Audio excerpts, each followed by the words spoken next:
Good evening. In just a few moments, Dr. Joy will introduce Dr. Janet Smith. I want to again welcome you all. I'm especially happy to see all the Ambrosian roots here. You know what I mean by that, don't you? The great St. Ambrose Academy. Make sure you go to the benefit in December. And as the Protestant ministers say, dig deep. Thank you for coming. And all I want to say is that one of the greatest honors I ever had in my life was kind of remote, because I was transferred from Sacred Heart Major Seminary to being Bishop of Helena very unexpectedly. And not immediately, but the one who replaced me, but she didn't replace me, or if she did, she replaced me to the 20th power, was Dr. Janet Smith.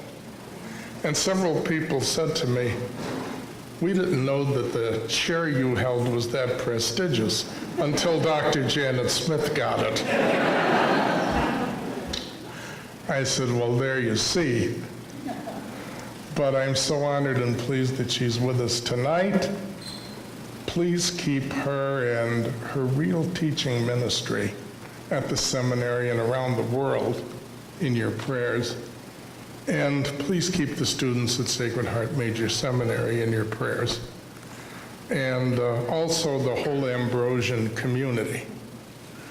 Because if ever there were a right-minded group, it's the Ambrosian community, which I treasure, as you know. Okay, so Dr. Joy, please, hold forth. So like Bishop said, thank you for being here with us to celebrate the 50th anniversary of Pope Paul VI's beautiful encyclical letter on human life, Humanae Vitae.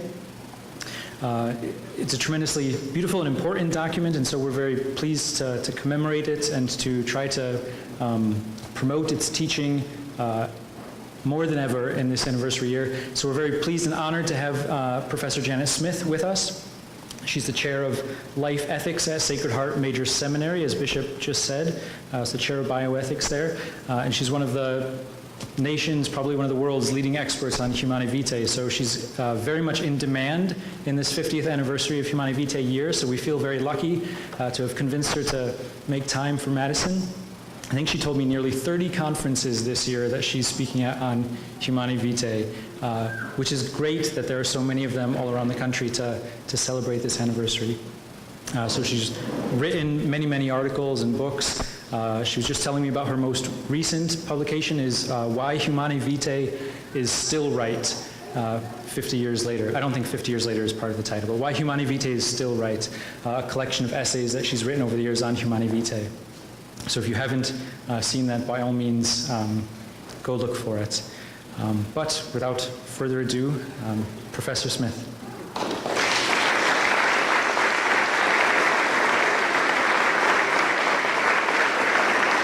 All right, thank you very much. It's really wonderful to be here. It's wonderful to see so many people here in different age groups. Some of us are older than others. We actually remember Humanae Vitae, 1968. I was a senior in high school, and so I go way back. I don't remember Humanae Vitae being issued, honestly. I didn't know anything about it until a couple years later, but I see young people probably who were born after Humanae Vitae came out, so thank you for coming. You old folks, sometimes old folks think, I count myself among you, we old folks, some of us think that, sort of our days of shaping people are over. But I want to know, anybody who's a grandparent has a great responsibility to talk very openly and frankly with their grandchildren, because you make them their whatever is the favorite thing that you make, whether it's their spaghetti or cookies or something. You can say anything to them, all right? I was telling people at dinner a couple years ago, I saw a couple that were in their early 70s in Colorado, and they lived way in the middle of nowhere. And the town was like 2,000 people, and they were farmers, and they owned a farm that was about 20 minutes away from this brand new big house that they built. And I said, why did you build a brand new big house 20 minutes away from your farm if you're still farming? And he said, look across the street. And I said, well, there's a high school. I said, but you don't have high school students. He said, we've got grandkids. And he said, on Wednesdays, they get to go off campus for lunch. So they come to grandma's. She makes them, the boys are football players, and they bring their team members and make them great big steaks and potatoes and fresh corn off the cob. And I said, well, what does Grandma talk? She said, I talked to him. I said, what does Grandma talk to him about? She said, sex. I said, well, this is a good deal, all right? They're a captive audience. So your grandchildren are captive audiences, and you get much less resistance from them than you do from than they do from their parents, or than they give resistance to their parents. Right, many of you have heard this talk, and there's all sorts of different versions of it. In fact, this talk has about 40 different titles. This is the third edition of the talk. This is a poster from a museum in Cleveland, where they have a museum dedicated to contraception. And these are various items that have been used for contraceptives over the years. I've given this talk many places, and one place I gave it was in Trinidad. And I was asked after my talk if I was asked about a national problem in Trinidad. And I was asked if I thought rapists should be castrated. And my knees buckled, and I thought, oh my gosh. I said, that's a severe problem. It's a severe crime. It deserves a severe penalty, but obviously it's mutilation, it's permanent. I said, I hear there's drugs that can be used to control the sexual desire. Maybe we should explore that. So the next day, I'm leaving Trinidad, and I look down, buying something. I look down, and I see the national newspaper of Trinidad. Oh, you didn't see it. Here we go. With this headline, Castrate Rapists. Right? The headline below it is, drugs can be used to reduce their sex drive, says U.S. professor. So my knees buckled, and I thought, oh my gosh, I hope there's some other U.S. professor in Trinidad this weekend. Okay. And then early when I was giving this talk, one of my godsons, who was 8 at the time, oldest of 5, told me that when he misses me, he said, I watch your video. He said, I think it's called Contractions, why not? Right? He knew what contractions 5 minutes apart and 3 minutes apart, didn't know what contraception was. So now I want you to know that you can look forward to my 3-part series of talks. Contraception, why not? Contractions, why not? Castration, why not? The most recent title is Cracking the Contraceptive Myths, all right? And we've lived now 50 years in a bit longer, about almost 60 years in a contraceptive culture. The pill was invented in the late 1950s and was on the market definitely in the 60s. And of course, Humanae Vitae came out in 1968. So we've had a wonderful opportunity to see what a contraceptive culture looks like, right? We didn't know that in 1960 because the pill wasn't yet on the market. Before that, up until that time, all there was the diaphragm and the condom. But the pill made everything change. And this was the cover of Time magazine for the 40th year anniversary of the pill. The pill, so small, so powerful, and so misunderstood. And I would say that's still very much the case. People don't really know what the pill is, what it really does, and they kind of think it's one of the greatest inventions of the modern world, that you can't imagine the modern world without computers and cars, now drones, but you can't imagine the modern world without contraceptives. You know, how did people ever live without contraceptives? And people in the 60s had amazing expectations. They thought that contraception would ensure sexual freedom, that would advance happiness, that there would be fewer unwed pregnancies, there would be fewer abortions, that marriages would be better because people could test out many partners, they could cohabit and test out a relationship, and they could have sex without fear of pregnancy. And then, of course, there was a concern about overpopulation. I don't have a lot of time to spend on all of these, but I'm going to show, I think, that every one of those predictions is radically wrong. radically wrong. In fact, the opposite happened with every one of them. And thinking those weren't unrealistic expectations again. They weren't unrealistic in the 1960s. But 50, 60 years later, we can no longer have those expectations. We know the reality. And in fact, Pope Paul VI predicted that these things wouldn't happen. In fact, the opposite would happen. He said, how did he know what everybody else didn't know? Well, he knew it because he was guided by the Holy Spirit. And the church is an expert in humanity and knows human nature and knows what we will do once we have something powerful like contraceptives, which radically changes sexual relationships, which radically changes human relationships. So the real-life consequences are that contraception has been bad for male-female relationships. It's been bad for the health of women. It facilitates sex outside of marriage. It increases the incidence of sexually transmitted diseases, and it leads to unwed pregnancy and single parenthood. I'm going to show some evidence for all of this. Moreover, it causes actually and leads to abortion. It contributes to divorce. It contributes to poverty and social chaos, and it's harmful to the environment, and it paves the way for same-sex unions. That's a long list of negative consequences. And I'm going to try to show how that is true. More and more people are seeing this. More and more people are making these connections. Some who are not in the church, some secular people, and I'll show some evidence for that. So let me just do a quick review about how contraception works.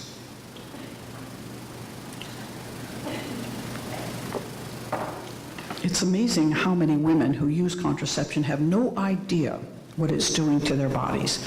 The doctors don't really explain it to them. They don't. How many of us really read the slip that comes with any medication that we get? And so they don't really know how it works. Most women don't even know how their reproductive system really works. They don't know what hormones they have in their bodies and how they work. Now this chart shows you basically 4 rows, and the top row is showing how a woman has 4 major reproductive hormones, right? And the top row shows how 2 of them work. The third row works how another 2 of them works. At the top, we have 2 hormones that help a woman ripen and release an egg. The fact is that women are born with all the eggs they're ever going to have, which is a couple 100,000. Men produce 1 million of sperm in any given day, right?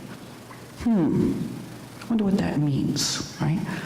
Men seem to be popping with energy sometimes, you know? There may be something to that, right? A single man could actually, given enough time, opportunity, could populate China, right? But women only have a couple 100,000 eggs, right? We're only going to be able to use probably no more than a dozen of those in our lifetime, but it takes millions of sperm to get one successfully to penetrate an egg. So there's 2 hormones. The women are born with all the eggs they're going to have, and then when they hit puberty, they start producing hormones that help ripen and release those eggs. So a woman ripens and releases an egg every month when she's in her childbearing years. And that usually happens around day 14 of her cycle, where this egg finally comes to full maturity, and it can be fertilized. Now that egg lives in her own body for only 24 hours and can be fertilized for only 12 of those 24 hours. So a woman can get pregnant only 12 hours of every month, right? Now it's a little bit more complicated than that. We'll get into that, but that's a fascinating thing, that women are willing to take chemical hormones day after day, month after month, year after year, for something that can only happen 12 hours of every month. So you'll notice here that these 2 hormones that help a woman ripen and release a hormone peak around day 11, 12, 13, 14 in the month. And then if she doesn't get pregnant, and this is a picture of a woman who didn't get pregnant, is that ovum changes into what's called a corpus luteum, and it gives signals to her body that makes her other hormones behave in a certain way.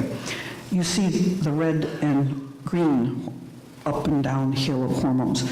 That's estrogen and progesterone, and those are the hormones that prepare a woman's body to be pregnant and help her get pregnant and stay pregnant. Progesterone is the hormone that helps a woman sustain a pregnancy. And you'll notice that they go up and down during the month. And in the fourth row, you have a picture of a woman's endometrium. That's the lining of her uterus, where if she does conceive a new little human being, new little baby, it comes down and plants in the uterine wall. And then it grows till it gestates and is delivered her full baby.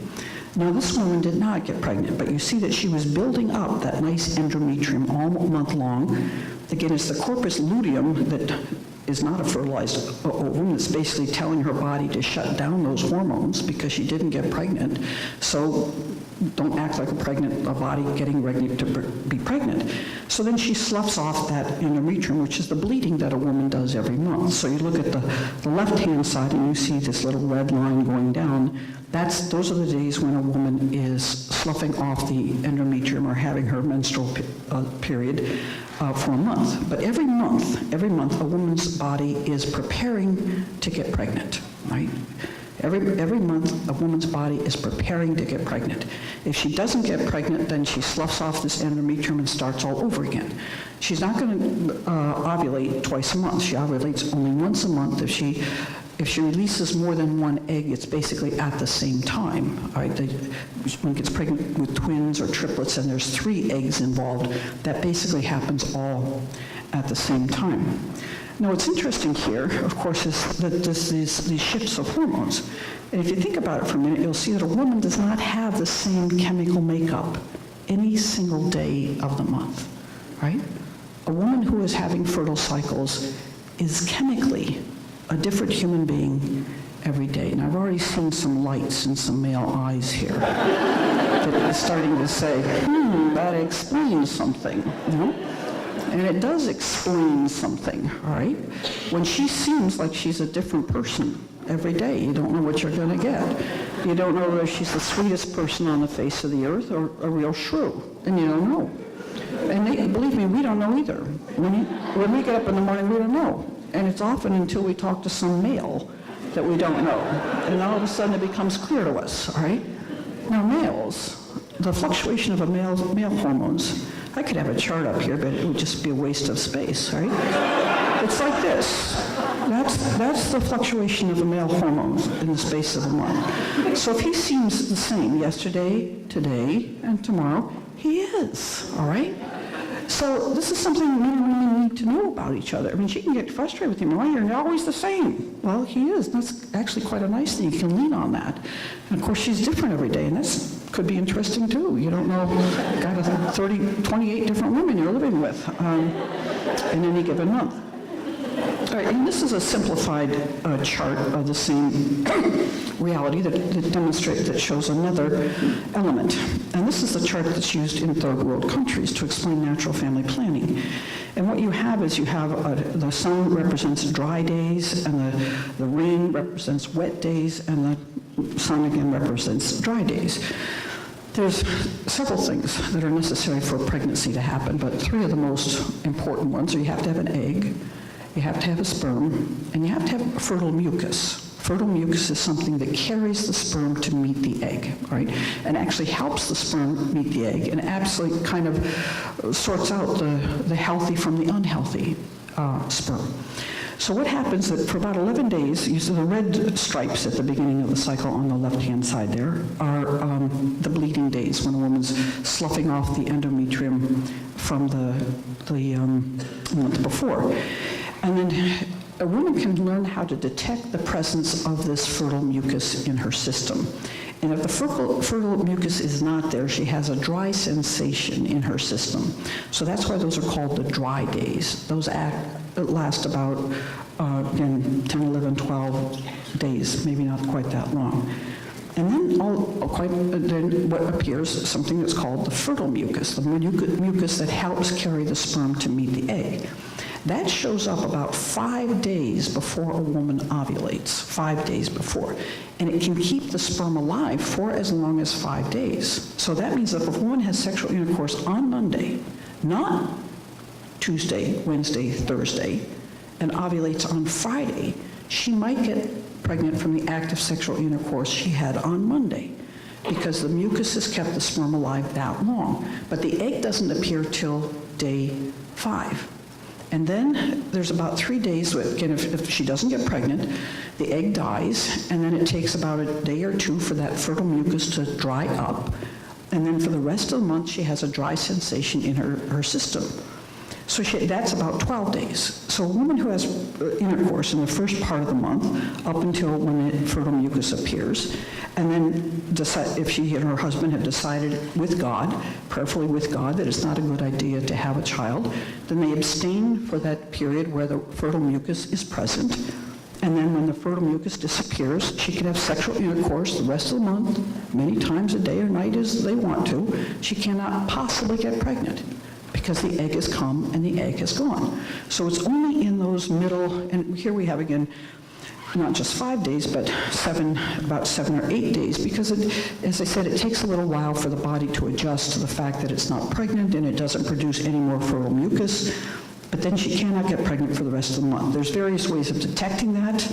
When a woman ovulates, her temperature goes up a little bit and stays up a little bit for the rest of the month. So if she takes her temperature, she can see that happening and know that she has already ovulated.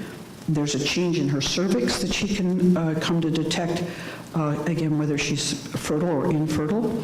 And now there are various ovulation monitors that a woman can test by her saliva or urine, some of them. Now they're even finding one that a woman can wear on her wrist, just like fit bands that can tell a woman when she's fertile and infertile. It's quite remarkable. So this shows, again, what the pill does. Let me go back to this slide. What the pill does is it puts in a woman's body the synthetic forms of the hormones that she has in her body when she's pregnant, all right? Synthetic forms, alien forms, not natural hormones, but chemical hormones that are made from synthetic chemicals. And they put these in a woman's body, and they make a woman's body think it's pregnant.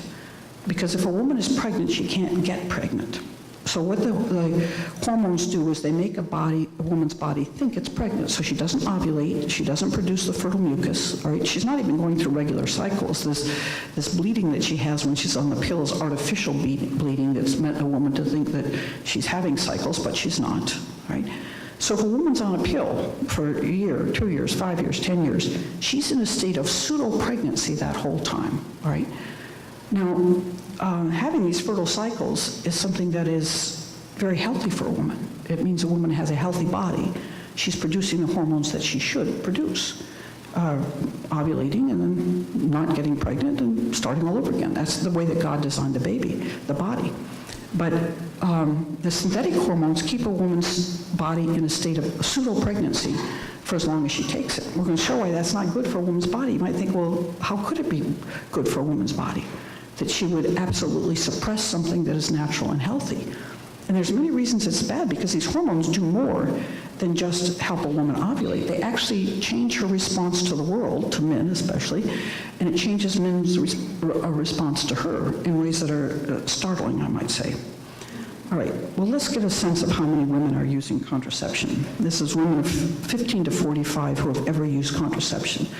They say 98% of women in the U.S., sexually active women from ages 15 to 44, have used some type of contraception. And they say that's the same for Catholics as for everybody else, right? That 82% have used the pill, 92% have used the condom, 17% Depo-Provera, 21% use female sterilization, 13% use male sterilization, and only 2% have used natural family planning.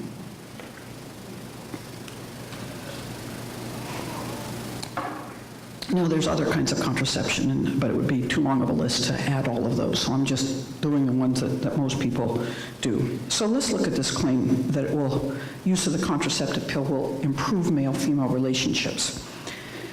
Right. I have a whole talk called Hormones Are Us.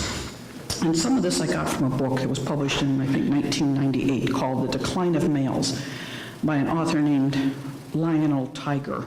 Now, my mother told me I shouldn't make fun of names, but Lionel Tiger is difficult not to want to say something about it. And He actually writes books with another man named Robin Fox. And Robin Fox and Lionel Tiger are anthropologists who study animal behavior to explain human behavior, right? It's one of these marvelously fitting names. And one thing they did in the late 1960s, early 1970s, when the pill was starting to be very, very widely used, they predicted, along with Pope Paul VI, that the contraceptive pill was going to radically change male-female relationships. And what they did was they took a tribe of monkeys and had observed them on an island. And the alpha monkey male had chosen 3 of the female monkeys to be his exclusive sexual partners. And so he had a grand time with those 3. Right? And what they did was they gave shots of Depo-Provera to those 3 female monkeys.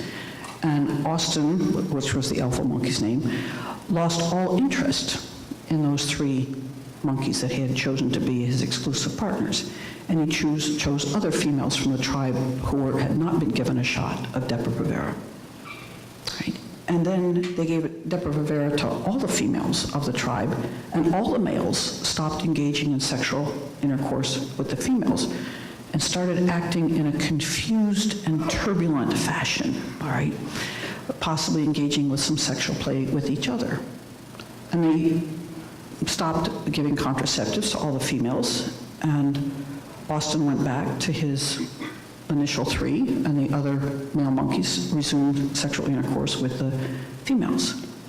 And they find this to be evidence that males are much more interested in females when females are having fertile cycles, right? And males lose interest in females when they are not having fertile cycles. Now, you add that to the interpretive tool to what's going on in our world, it's amazing. If most women are contracepting, right, and men lose interest in women when they're contracepting, that could explain things like the incredible popularity of pornography, right? Because men aren't having the sexual stimuli that they would naturally have around fertile women. I got a letter once from a man who had, in one of the wars, he went to a country after the U.S. had been contracepting for a long time. He went to a country where the women had not been contracepting. And he said, the men were so much happier, even the American men, it was just like so much more attracted to the women. They weren't any more beautiful than American women, but they were having fertile cycles. Where am I now? I'm in Minnesota. Wisconsin. I'm in Wisconsin. Thank you. I don't know where I am. I believe me at any moment. And anyway, but one time I was in Kansas, and this man came up to me. He said, listen, girl. He said, in Kansas, we don't need studies to show you that men are more interested in women when they're fertile. He said, we know you can put a bull in a pen a mile away from a cow, and you can put 3 fences in between them, and when she's fertile, he'll get there. So, I mean, sometimes it's not happy results, all right, but it's true. It can be shown in many. In fact, some women who use natural family planning can detect their fertile cycle largely because of the interest of their husbands.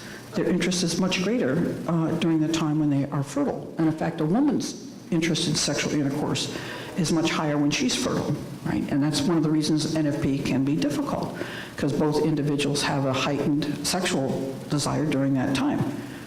You say, wow, isn't that a sign that God loves babies, all right? He actually gave couples 2 big stretches of a month where they can't have babies. But he's kind of given them a shove during that time of the month when they are fertile and could have babies. Now, this next slide is of great importance, especially for females. Again, men are much more attracted to women when they're having fertile cycles. And this particular study was a group of men who were watching slides of supermodels. And they were rating their supermodels for their attractiveness. And of course, they found them very attractive. And then they put something in the room that was soaked with female fertile hormones, right? It doesn't smell, but you receive those through your olfactory nerves. And they showed them pictures of ordinary women, right? And this is what they found out. They say female chemical messengers known as pheromones may help dupe men into thinking plain women are more attractive and beautiful women are less attractive than they actually are. Pheromones, the colorless, odorless chemical signals given off by the body, are thought to affect behavior in both animals and humans at a subconscious level. And what they found was that the males found the ordinary women, much more attractive than the supermodels, much more attractive. And I saw this when I was a faculty member at the University of Dallas. I had an office in a third floor of an office building that looked down over the square where the people would be doing changes of classes. And I would see young women who were very modestly dressed, and I knew them not to be sexually active or contracepting. And they were basically male magnets, right? The men just loved to be around them. You could just see they loved their femininity. I'm sure there were the fertile hormones going on. And again, since they were modestly dressed, they were no threat, right? And then I'd see a young woman that I knew not to be practicing a moral sexual life, and she was immodestly clad, and she'd walk down the quad, and the good men would kind of look and then look away, like, oh boy, that's trouble. The bad men, or the men who were leading not upright moral lives, would get a full eyeful of her as she walked along. And I think that's one of the reasons women are dressing immodestly, is because they're not really attracting men by their fertile hormones, because they don't have fertile hormones, because they're using contraceptives which suppress their fertile hormones. So they're dressing in very immodest fashions because they're hoping that they can attract a man that way. Well, if they kept their fertile hormones intact, they would have a natural way of attracting men and wouldn't have to spend hundreds of dollars to get their hair streaked and all that sort of thing, makeup and everything. So I recommend that women who are having fertile cycles, now that we've got those selfies, take a selfie of yourself every day of the month and see if it isn't true. But that period of the month when you're fertile is when you're most attractive. It might, change your stalking patterns a little bit. When you're stalking some man, you'll do it when you're in that fertile phase of your month, where he's going to really notice you. Oh my gosh, I can't believe I said that. All right.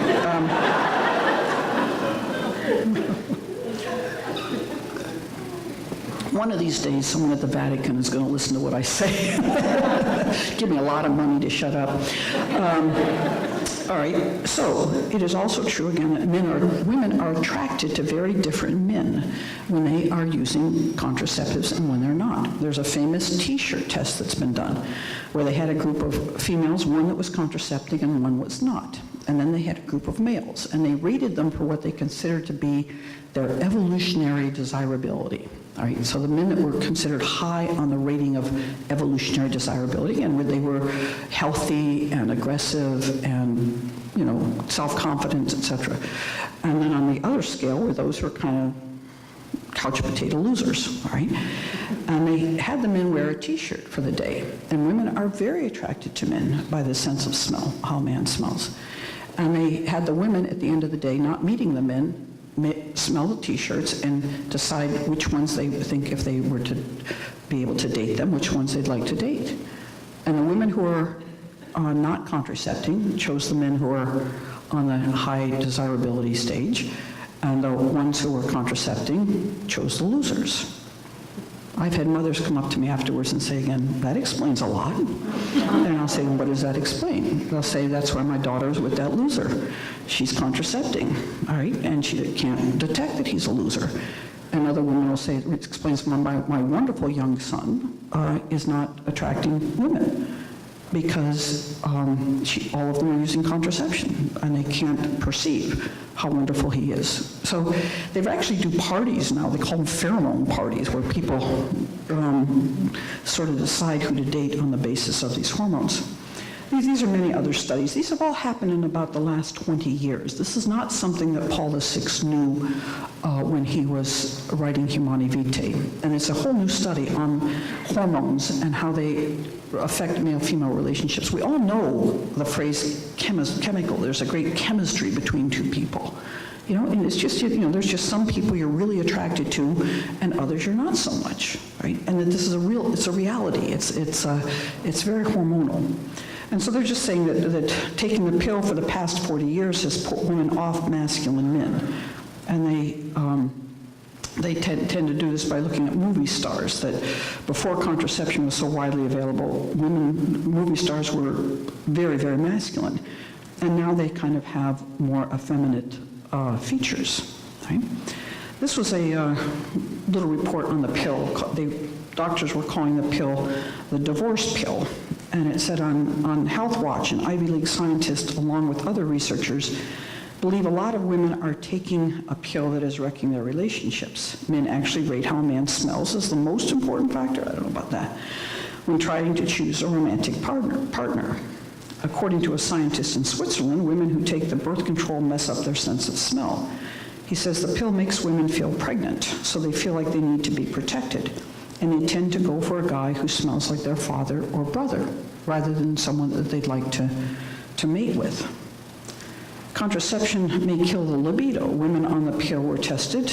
Levels of a chemical which wipes out testosterone were found to be 7 times higher than those who had never taken it. Women produce testosterone in their fertile part of their cycle, and they have a greater sexual drive. But if they're suppressing their normal hormones, they don't produce as much testosterone. So a woman who's taking a contraceptive pill or using any other chemical hormone, Depo-Provera, Norplant, any of them, the patch, she's going to have a reduced sexual desire. So I like this picture. It says, yes, I admit it, I do look at other men, but if it makes you feel any better, I don't find them attractive either, right? I've always said, I'll have the slides will go along here, but side effects of the pill, very common ones, are as they cause irritability, they cause weight gain, they cause an increased propensity to depression, and they reduce a woman's sex drive. Now, I'm sure every woman in this room wants a pill that will make her more irritable, prone to depression, gain weight, and have a reduced sex drive. And I'm sure every man in this room would like the woman he's most attracted to be more irritable, more prone to depression, gain weight, and have a reduced sex drive. We have something for you. It's called the contraceptive pill, right?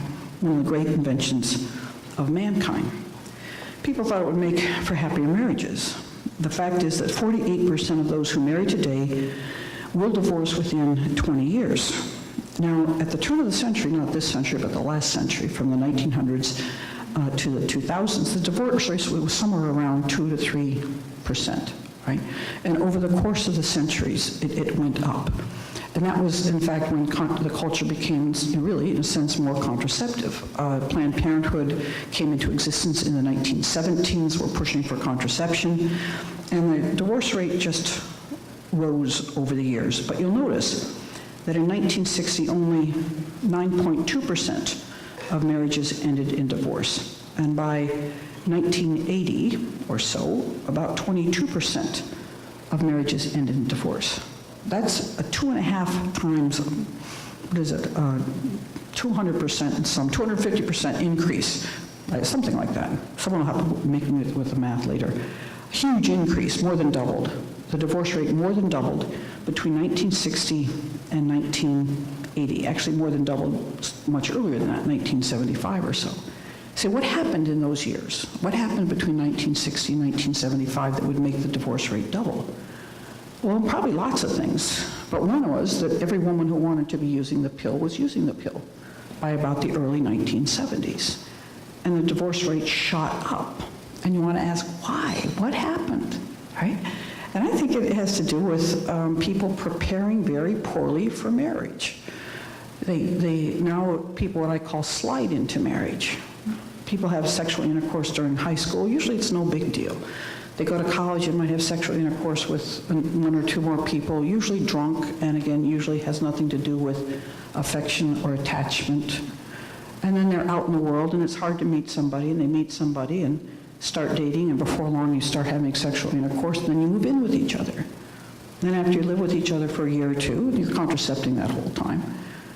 The question comes up, well, should we get married? And you sort of say, yeah, why not? Sex is pretty good. We don't fight that much.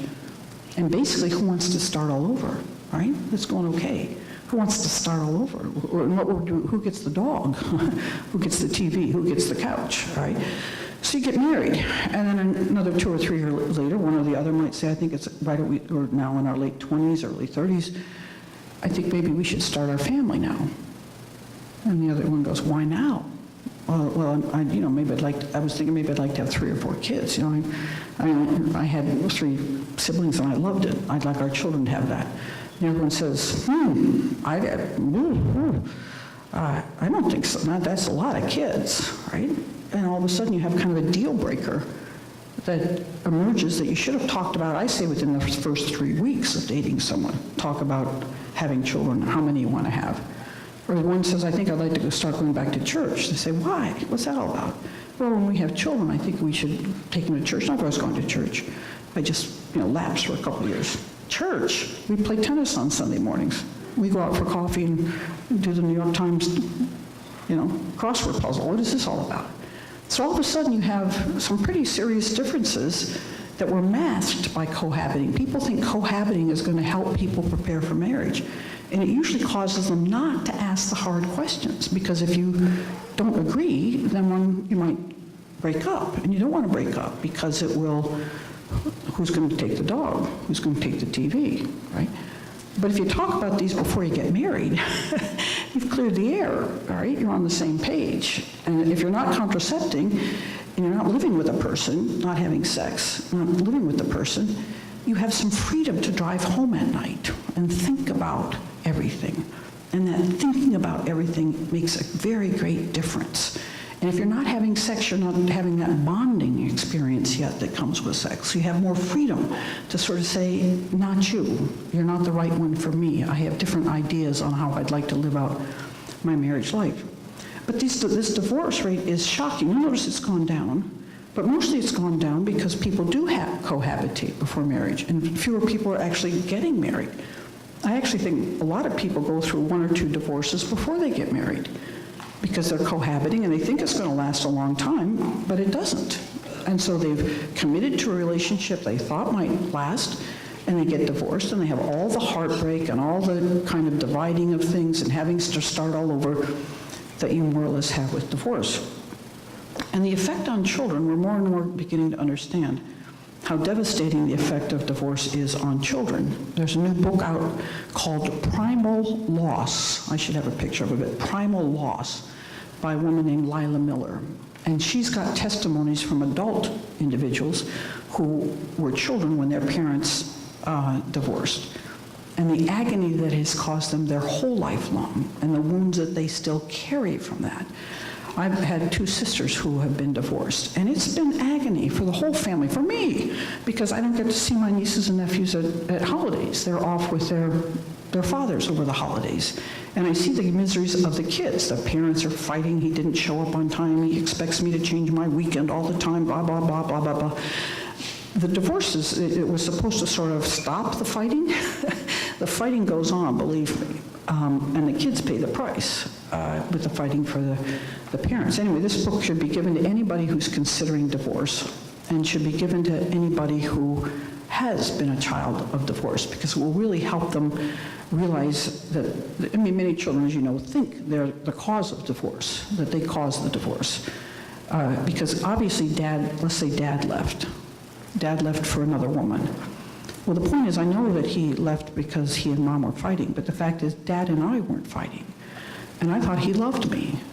And why is it that he loves her more than he loves me, and more than he loves my brothers and sisters? He's clearly decided he loves somebody else more than he loves us. That's a hard thing for a kid to cope with. And so they're resilient, they'll manage and everything.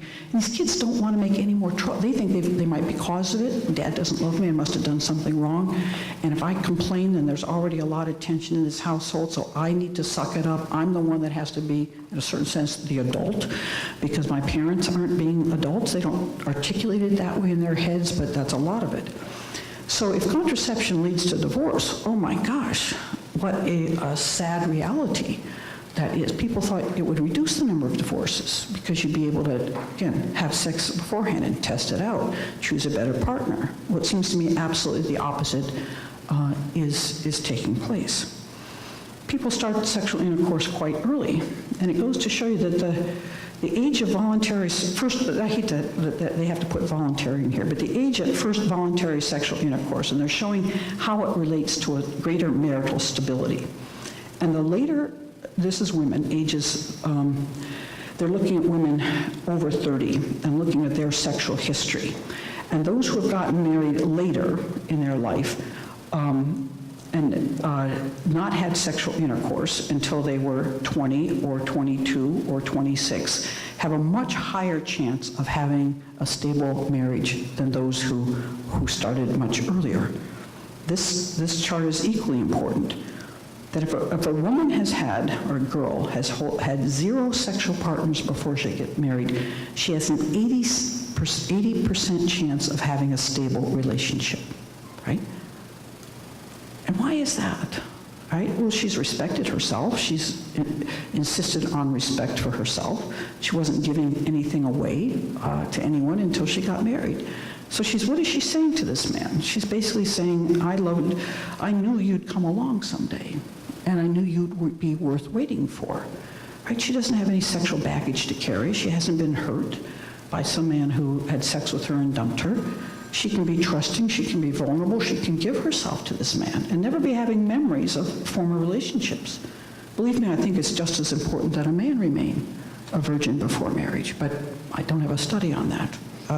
Though they showed that of men that are in their 80s and 90s, the vast majority of them were virgins when they married, all right, 50, 67 years ago, right? So it wasn't, again, the pill was not available. So the divorce rate for those using NFP is somewhere around 2%. 2%. When I talk to young people about why premarital sex is wrong, I can depend upon one thing. They all hate divorce. They hate it, right? Either they've grown up in a divorce household or their friends have, and they've seen the hurt, they've seen the tumult, they've just seen it. And they say, I don't want to get divorced. I say, well, if you use NFP, your chances of getting divorced drop from about 50% to 2%. Anybody want to buy it? It's a good deal, all right? You say, why? You say, well, there's so many things that are involved with natural family planning. Better communication, more respect for each other, more self-control, more conversation about family size, more trust in God, right? All these things come with natural family planning.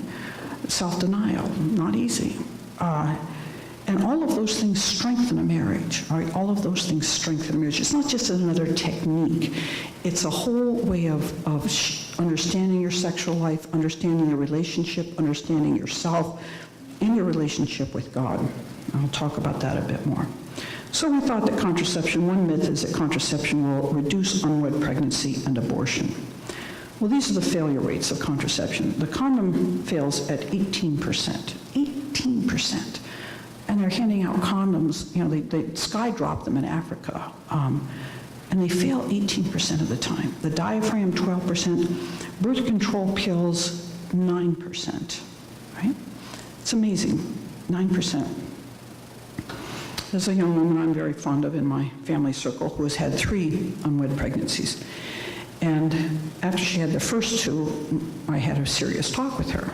And I said to her, and the plan at that time is she was going to move it with her parents, and they were going to help her raise the kid. But I didn't see any reason to think that she was going to change her lifestyle. So I asked her, I said, how many babies are you going to? The first one, I think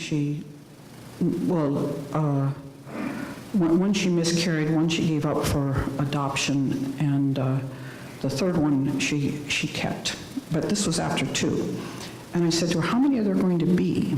How many more pregnancies are you going to have out with a wedlock? And she said, no, I'm not going to have any more, Aunt Janet. I shouldn't have said that, Janet, whoever you are. I said, how are you going to manage that? And I said, are you going to wait until you get married? And she said, I'm going to use contraception. I said, well, weren't you using contraception with the first 2? And she said, well, yeah. And I said, well, why do you think it's going to work this time if it didn't work the other times? But I realized, that she and I think entirely differently. She thinks like 9% is, I'm not going to get pregnant. I have a 91% chance of not getting pregnant. That's huge, right? I hear you have a 9% chance of pregnancy, and I think it's 100%, right?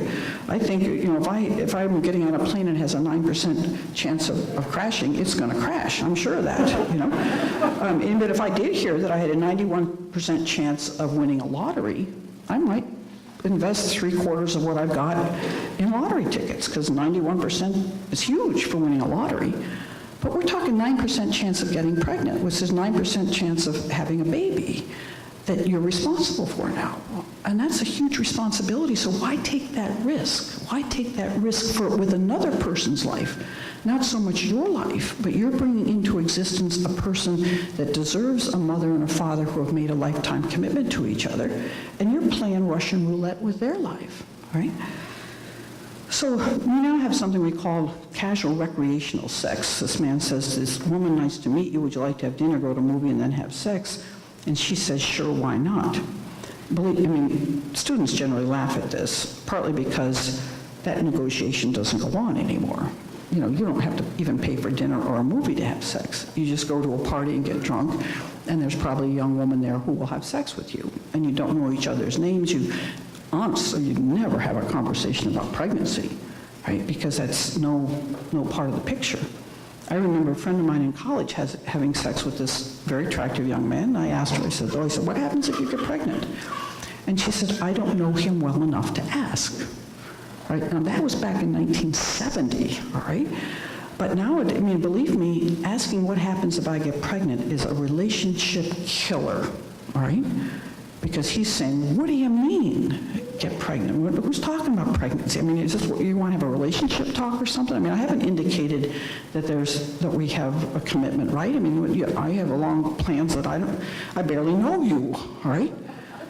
And so that's the kind of conversation that people have. And instead of say, well, I'm a decent guy, I'll pay for half the abortion. Or if I'm a really decent guy, I'll pay for the whole abortion.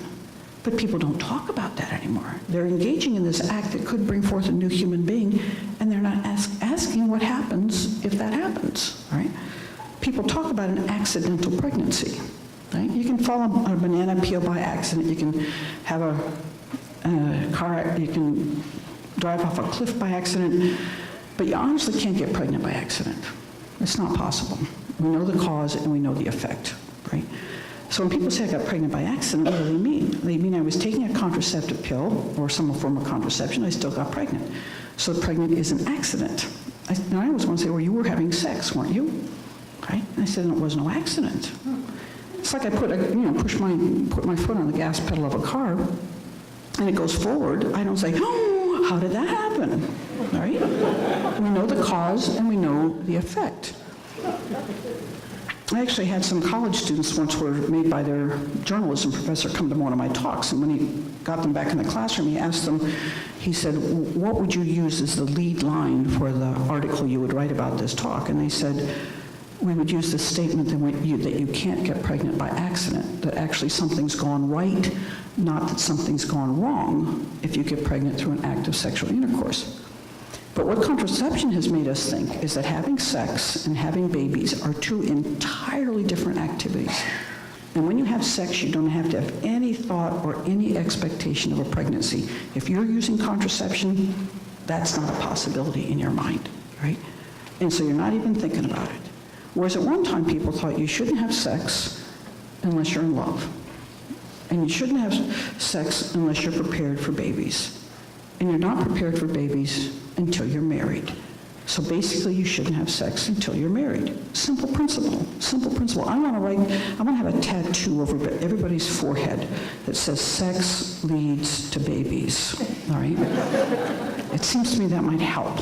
It's hard in the heat of the moment to remember some things. I think that little tattoo might help. Now, of course, we have all these movies and all these stories about women getting a pregnancy test. A lot of movies have this moment in them where an unmarried woman goes and gets a pregnancy test. And of course, she's just absolutely filled with anxiety. What if I'm pregnant? It'll change my whole life. I don't know if I want to marry him. I don't know if he wants to marry me. I barely know him.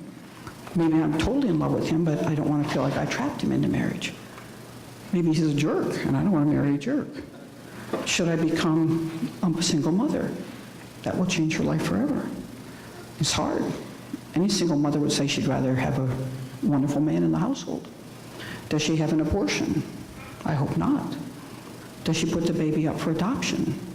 That's a beautiful, wonderful act, and we have 3 adopted children in the family I'm in, and they're my brothers and sisters. We just love them. But there's some heartache there on both ends, you know? Who needs that? And that's not God's plan. God's plan was that when a woman found out she had her first positive pregnancy test, she calls up her husband and she says, "Darling, we're starting our family." And they both go berserk. And they say, "Fantastic. I'll pick up a book of baby names on the way home from work." And then they go to Target and they buy a couple $100 worth of stuff, right? And they call everybody they know to tell them, because it's so wonderful. "Darling, we're starting our family, we're having a baby." Instead of seeing that positive pregnancy test and saying, "What do I do now?" Right? And sometimes, of course, the men have nothing to say about it. They might, in fact, marry her. But she doesn't tell him because she doesn't want him to know. She doesn't want him to have anything to say about what happens to his baby, right? So men are left out of this picture a great deal often, and it's simply not fair to them. People thought it would reduce the number of unwed pregnancies. Well, right now in the United States, 42% of babies are born out of wedlock, 42%. Over 50% of the babies born to women under 30 are born out of wedlock. I teach in Detroit. In Detroit, 80% of the babies are born out of wedlock. It's a culture of single mothers on welfare. And I've been working with some of them, and it's a nightmare. Their lives are just about hopeless. And it's tragic in the extreme. And it seems to me that many of them are very much victims of our culture, right? That it makes them think it makes sense to have sexual intercourse, because after all, you're using contraceptives, and then you get pregnant, and you don't have a high school diploma, and you never had a job. But the government will give you money for a period of time, but not forever. And at some point that stops. And this girl I'm working with this young woman, she has 4 children, 25 years old, 4 out of wedlock, right? It's incredible. The father of the oldest one is in jail until 2020. The father of the youngest 3 is just, he's a sad life. I'm going to say bad things about him, but if I knew more about his life, I just might have as much sympathy for him as I have for her in a way. His father died when he was very young. Her mother was killed in front of her when she was 8, in front of her, right? Boyfriend shot her 3 times. Her father died 3 months later of a drug overdose. She's trying to raise 4 kids on nothing. We've thought up a possibility of maybe, having the kids go into foster care and for her to work on getting her life together. But you can't even put kids up for foster care unless you're abusive or dreadfully ill or insane or something. So that's not an option. So what are the options? We're working on it. But the sadness is extreme. When you look at these numbers, 42% out of wedlock, and some of those are the low-income population, right? And they have just, if you're middle class or upper middle class, if the girl gets pregnant, lots of help there for her. Lots that can be done, right? But if you're low income, oh my gosh. You're going to stay there, let's put it that way. The pregnancy rate has gone down. That's quite a remarkable thing. Mostly because of teenagers are being more responsible, you might say. It's still pretty high among women in their 20s. The abortion rate has also gone down, but I don't think these figures all take into account morning after pills and that sort of thing. But it's good news that they're going down, obviously. They're still outrageously high. Right? And I think part of this is the success of abstinence-based sex ed programs and better education that young people are getting. So we have to keep doing it. It's having effect, but we've got a long ways to go. All right. In the U.S., few unwed pregnancies now occur to teenagers. Those who are under 18, it's 7.7%, 18 to 19, 14%, 30 to 25 to 29, 23%, 20 to 24 is 37%. So most of the unwed pregnancies are to women in their 20s, right? You think that's kind of strange in a sense. You think it would be irresponsible teenagers, but it's not. It's women in their 20s who are desperate for a man to some extent. And they're having sexual intercourse with men, hoping that one of them will fall in love with them and marry them, right? It's a sad story, and they get pregnant. It will improve society. I've told you some of the sad stories, but if if a child is living in a single-parent, female-headed family, 36% of those will live in poverty. 36% of babies living with single mothers are living in poverty. Only 6.4% of babies that are living with a married two-parent family will live in poverty. And they almost always get out of poverty, right? That will be temporary, where the other one may be absolutely permanent. Will it reduce the number of abortions? The fact is that nearly 85% of the women having abortions are unmarried. Many of the others are divorced or separated. There have been around 56 million abortions in America since Roe versus Wade. It's probably a little bit out of date, but you get up to 50, 60 million abortions, and it's unbelievable, right? Contraceptives themselves sometimes work as abortifacients. I've explained to you how they work. Sometimes the chemical contraceptives prevent ovulation. Sometimes they change the mucus to prevent the sperm from meeting the egg. But sometimes they change the lining of the uterus. They change the endometrium. So if a woman does conceive, even though she's taking the pill, sometimes 2 to 10% of the time a woman who's taking the chemical contraceptive still ovulates. So if she ovulates and she's having sex, she may get pregnant 2 to 10% of the time. Now, she doesn't always know that she's pregnant, and she doesn't always complete the pregnancies, because sometimes the new little human being comes and tries to implant in the endometrium, but that's not a robust, healthy endometrium, because it's been thinned because she hasn't had her natural hormones that build up that endometrium, right? So the egg tries to, new little fertilized ovum, the new little human being tries to implant, and it's sloughed off. So a woman may be having several abortions in her lifetime and not know about it, because they happen before she even gets a positive pregnancy test. The new little human being hasn't been able to implant and is sloughed off.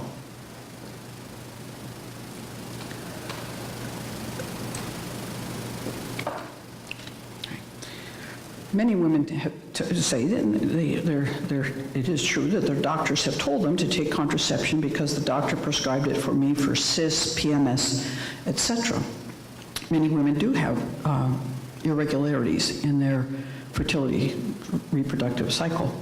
Some women do have ovarian cysts, they have terrible PMS, they might have endometriosis, where the endometrium travels to different parts of the body, terrible menstrual pain. The point is that the synthetic hormones do nothing to cure any condition that a woman has. If she's having any of those conditions, cysts, PMS, endometriosis, it's because there's some hormonal imbalance in her body. And if she takes the synthetic hormones, it kind of, again, settles things down, but it's not curing whatever it is that caused it. Right? Now, that can be valuable to have things settle down. You don't have as much pain, etc. But you haven't cured the problem, and you go off the contraceptive, it's going to come back.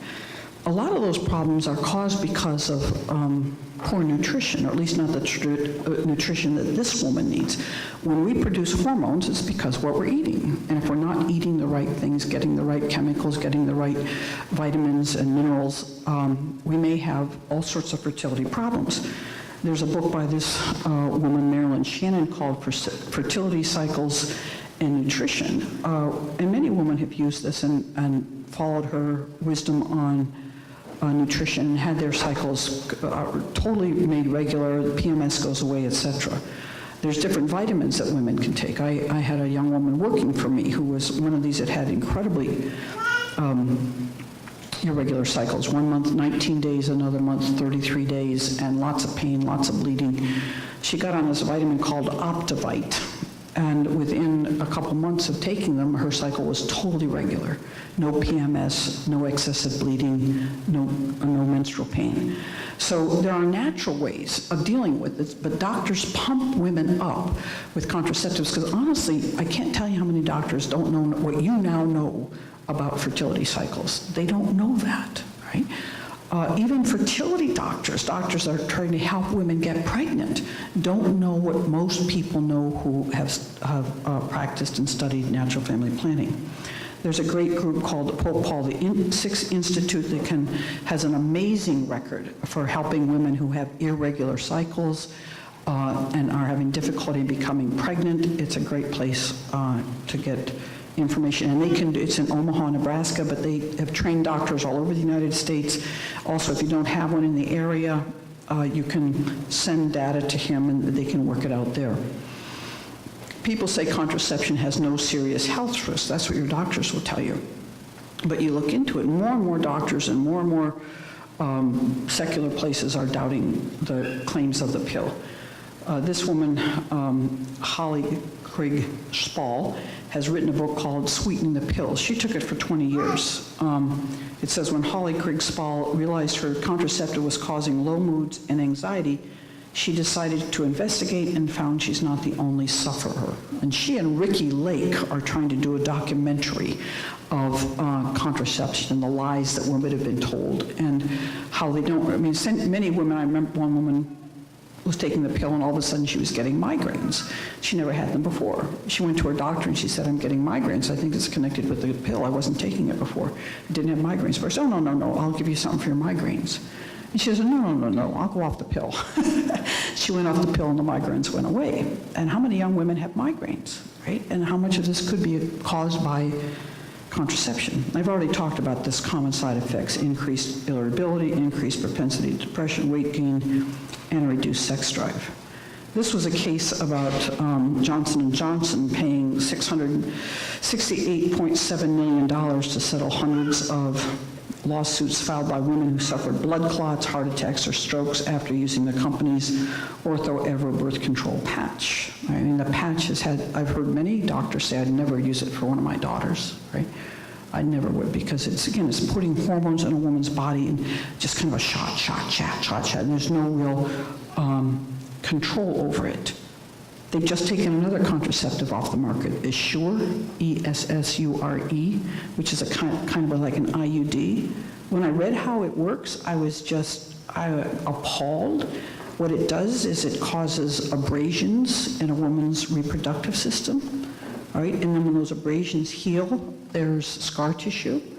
And if there's scar tissue, a new little human being comes to implant, and it can't implant because there's scar tissue. Now, it's causing women a lot of trouble, among them, of course, infections, because you get these abrasions and bacteria gets in the abrasions and women get infections and it's awful for them. They're taking it off the market, finally. There was something used years ago in India called quinacrine, and it was these little pellets of some pellets of something. These doctors are saying we can solve the overpopulation problem in India. And they put 7 or 8 of these little quinacrine tablets in a woman's uterus, and it burned the wall of her uterus. And then as the burns healed, there were scars, and she couldn't get pregnant again because a new fertilized human being couldn't attach. But women were getting raging infections because of it and dying because of it. So they finally took it off the market. But I want to know who thought it was a good idea. Right?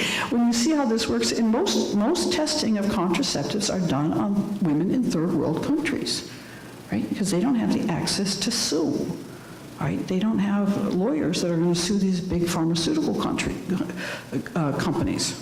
all right? Increase in breast cancer. Breast cancer is the second leading cause of death of women, and there's some incredible studies out now that show that for some of the contraceptives, some of the contraceptives are class 1 carcinogens, the same as cigarettes and asbestos. And has anybody heard about that? Right? This is the World Health Organization. Look it up. World Health Organization, contraception, cancer. It's incredible. Right? This is a woman who's protesting chemicals in cows and tomatoes and meat, and she's yelling at a woman who's protesting the abortion pill and says, "What are you, some kind of nut?" And the point of this slide is to show we now live in a culture that thinks it's bad to put chemicals in the air, in the food, and the water supply. But women are willing to put these alien chemicals in her body day after day, month after month, year after year, and it makes sense to people. And you say, if you're buying organic tomatoes, why are you putting chemicals in your body like this? It doesn't make any sense. Further bad consequences. We talked about overpopulation. Some of you might be catching on to the fact that there's a reverse kind of not overpopulation, but underpopulation. problem, declining populations. There's a great set of movies called Demographic Winter. And you've probably been reading, in Europe, they're having a great decline of population. Worldwide birth rates have declined by 50% in the past half century. There are now 59 nations with 44% of the world's population with below replacement rates. A birth rate of 2.1 is needed to replace current population. Continent-wide, the European birth rate is 1.3. By 2030, Europe is expected to have a shortfall of 20 million workers. Russia is expected to lose 1/3 of its current population by 2050. That's huge. Do you wonder why there's such a push for immigration in some countries? Because that's the only way they're going to have enough workers to be in their culture. Now, I come from a family of immigrants, and I think immigration is great, but I know that the assimilation of immigrants is not easy these days. It's not easy. People are coming from some countries that want to bring their country with them, and they don't want to, adapt to the culture in which they've been welcomed. And there's a good chance that some countries, England, Germany, might become Islam nations for the number of immigrants they're having, and they need them. They need them. And those demographics, our countries, nationalities, are still reproducing. Right? In the United States, the only reason our population is barely growing is actually because of the reproductive practices of immigrants, not because of Native Americans. There's countries that are now paying people to have children. One of them is China, because they've had forced abortion in China. And so the girl babies are the babies that are being killed because they want a boy baby. They now have something like 70 million men of marriageable age in China that don't have the prospect of finding a spouse. That's the difference, disparity between males and females. You know what they call 70 million men that aren't going to find a bride? It's called an army. It's called rapists and bride stealers, baby stealers, right? Because where are they going to get a woman, right? There's no one there. All right, chemical sex, we've talked a bit about this. But anyway, all these, the pill, Norplant, the patch, Depo-Provera. When you talk about things being environmentally sound, one thing that certainly is not environmentally sound is contraceptives, right? These are alien chemicals, and they're non-biodegradable, right? So when the chemicals that are in contraceptives go into the water supply, et cetera, they don't break down. They have an enormous, what is called a carbon footprint. They don't break down. They're packaged in plastics. These plastics are enormous, et cetera. One way to, again, look this up is just type in boulder, type in fish, type in estrogen and contraception into Google, and you will find this amazing study. I gave a talk in Boulder, Colorado a couple years ago, and I kept referring to the audience, because they're all very liberal and they're all very environmentally conscious, and I kept referring to them as my green friends, and I kept pushing for green sex, chemical-free sex. I said, that's what you want. You want chemical-free food, you want chemical-free sex. I said it affects not only a woman's delicate ecological system, which is very bad, but it affects the rest of the environment. And they have studies that show on this river in Colorado, Boulder Creek, they have a sewage plant. And apparently fish can change gender, because just human beings can, but we can't really change gender, but they do, by giving them different kinds of hormones. And so upstream from the sewage plant, there was basically 50-50 male fish and female fish. Downstream from the sewage plant, I think it has the numbers here. I'll make them up, but they're close. Downstream from the sewage plant, where you're getting dumped in water that has a lot of estrogen in it because women are using contraceptives, the proportion was something like almost 80% female and something like 18% male and 2% neuter. But the male fish were changing gender because they were absorbing so much estrogen in their system from the water supply, right? There's a huge decline in male fertility, human male fertility, around the world. People are trying to figure out why. Why is there a low sperm count for males? It well could be because there's so much estrogen in the water supply, right? This is it. Here's the number. Downstream, there were 42 females, 37 males, and there was 0 intersex. Upstream. Let me read this. The fish sampling results on Boulder Creek were disturbing. Just below the sewage plant outflow pipe, the team collected 101 females, 12 males, and 10 intersex fish. Upstream, with pure water, the team found 42 females, 37 males, and 0 intersex fish, right? Almost 50-50 above stream, greatly disproportionate, 101 females, 12 males, and 10 intersex fish downstream. And of course, we now have gay marriages. Okay, what does that have to do with contraception? Well, once you decide that sex doesn't have to have anything to do with procreation, right? It doesn't have to have anything to do for procreation. I want to call it just sex. What our culture believes in is just sex. And that just means a physical act that you do with someone else that has no commitment, no meaning, nothing in it, right? It's just sex, right? The church does not believe in just sex, right? When you say 2 men or 2 women can get married, what makes sense of that? Well, it only makes sense if sex is just for having pleasure with someone. If it's for having babies, those relationships make no sense at all. Because a male, and even, we think a male, can he really have sex with a male? Can a female really have sex with a female? Their bodies are not made to do that. And when people tell me that God made them gay, I want to say, golly, I thought God had better design practices than that. Right? The male body is not made for the male body, and the female body is not made for the female body. So if God made people homosexuals, why did he design their bodies differently? He should have done them differently, because that male body is meant for union with a female body, and that female body is made for union with a male body. And when a female tries to do something with a female and a male with a male, it doesn't work all that well. The design is bad. The biggest lie of all, again, is that sex is just sex. It's just a powerful physical pleasure. Whereas the church teaches, and doesn't teach it because it's made it up, it believes it can see it, it's an obvious truth, that sex is for making love and for making families. That's what sex is for. It's for making love and making families. John Paul II talks about God making male and female, Adam and Eve, and he made them to be one flesh. Go forth, be fruitful, and multiply and fill the earth. That's what God said to Adam and Eve. Be fruitful, multiply, and fill the earth. Pretty clear directions. Become one flesh. Leave your mother and father and become one flesh. God's a lover. God's a lover. He made the whole universe out of love. He made every human being out of love. He made the whole universe for human beings. It's for us. It's so that we will be happy and get to heaven. That's what he made everything for. And he wants every human being to have love. And one of the most automatic ways of doing it is male and female.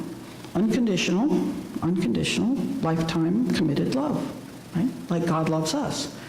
God is a lifetime, unconditional, forgiving lover. He wants every child born into the world to be born to a man and a woman who have made a lifetime commitment to each other, will keep that commitment and share that with their children, be a source of love for their children. That's why we're here. It's not such a difficult formula. It's a beautiful formula. That God made sex so that a man and a woman can feel loved and affirmed because he wants them to. He didn't just make Adam, he made Eve. Adam and Eve, right? And in a certain sense, humanity wasn't complete until there was Adam and Eve. John Paul II talks about the spousal meaning of the body, that the body shows it's meant for someone else. I always tell my students, I say, when I was doing, not just seminarians, but, that your sexuality doesn't belong to you. Your sexuality belongs to your future spouse, right? Belongs to your future spouse. It shouldn't be given away to this person, that person, because it belongs to your future spouse. And again, you should be able to say to this person, I knew you'd come along, and I knew you'd be wonderful, and I knew you'd be worth waiting for. And I'm really excited about making babies with you, right? Because you're just wonderful. I like your eyes, I like your walk, I like the way you laugh, and more importantly, I love your values, right? And I want you to be the father or the mother of my children. What's a more affirming thing to say to another person then I want you to be the mother of my children. I want you to be the father of my children. Now, that's a marriage proposal that really has wallop to it, all right? It's not just I want to spend my life with you, because of course you say I want you to be a parent of my children. It means I want to spend my life with you, my whole life with you. I want to grow old with you. I want to have the great adventure of having children. See what we get, all right? And life becomes meaningful and whole and full, all right? And it's not, sex isn't just something to play around with. It's not just sex. It creates incredible bonds between people, and it creates children, not to be dealt with foolishly, right? Most of us aren't all that foolish about our money, but we can be very foolish about our sexuality. You say, what's more important, money or sex? Meaning babies. I say, well, pretty clear. And so God is, again, God is love, made the universe out of love, male and female, he created them. He says it's not good that man should be alone. So all of Scripture tells us about the importance of marriage. It's all about marriage. John Paul II, he actually says all of Scripture is about marriage. Right? God in the Old Testament is a husband who has an incredibly unfaithful wife. Israel keeps going after false gods.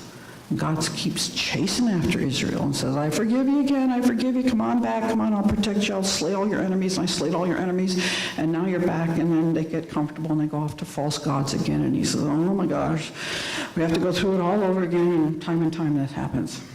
And then in the New Testament, we have Jesus. And Jesus is said to be the bridegroom, Ephesians 5. John Paul II says the pinnacle of all Scripture is Ephesians 5, where it tells us that Jesus is the bridegroom of the church, right? And the church is the bride of the bridegroom. And that Jesus laid down his life for the church. And the church looks to Jesus for all this guidance. He says the husband and the wife. He says the husband is the bridegroom and the wife is the bride. And they're meant to represent Jesus and the church. And so all of Scripture is about marriage. God's marriage to us, Jesus' marriage to us. It's an incredible thing. Right, so Humanae Vitae came out in 1968. In 1960, 66% of Catholics did not contracept.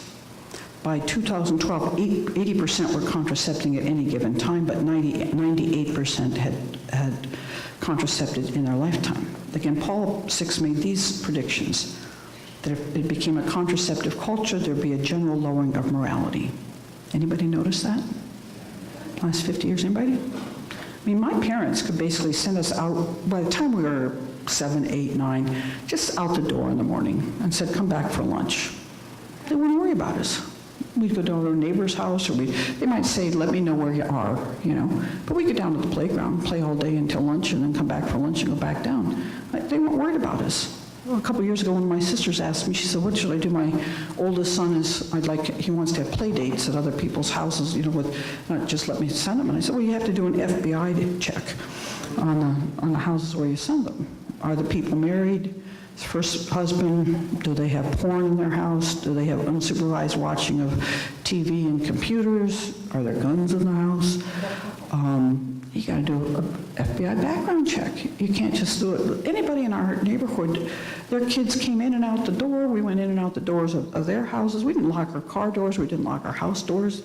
Like, why? You know? People don't understand how different it is. Less respect for women. You don't have to go far with that, but just pornography is unbelievable. Right? A coercive control by governments over sexuality, the HHS mandate, wanting to make the poor little sisters of the poor pay for contraceptives. I mean, talk about coercive control of government, right? And we treat our bodies like machines. Certainly in vitro fertilization, but things like transgenderism. If I want to be a male, I become a male. If I decide later I want to come back to be a female, I become a female. So my body isn't me. My body is just something I inhabit that I can change. And I don't accept it as a gift that says I have to conform to my body rather than making my body conform to my wishes. Again, reason to condemn contraception. It's a violation of the good of a woman's physical and psychological health. It's an impediment to the total self-giving of spousal love. And it's rejection of God as creator of new life. I'll go through these quite quickly, but I got this in the Philippines years ago, and they were trying to do some education about contraception. And this is a young man going off to a young woman and says, I love you, and I want to give my whole self to you. So John Paul II says that contraceptive sex is a lie, right? Because your body is saying, the body says in the act of sexual intercourse, again, I'm greatly attracted to you, and I want to enjoy pleasure with you, and I'm willing to be a parent with you. That's actually what the body is saying, because that's what the body does. It has great pleasure, right? And it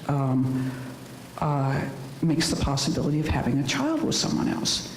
And if you take off that meaning, now you've reduced the meaning of the body, the language of the body, and you've actually turned it into a lie, because the body's trying to say, I'm willing to be a parent with you, but you've taken that meaning out of it, right? So you're saying, it's like it's actually like when Judas kisses Christ. That kiss, when he kissed Christ, a kiss is meant to be, this is my friend, someone I'm close to. But what did Judas say with his kiss?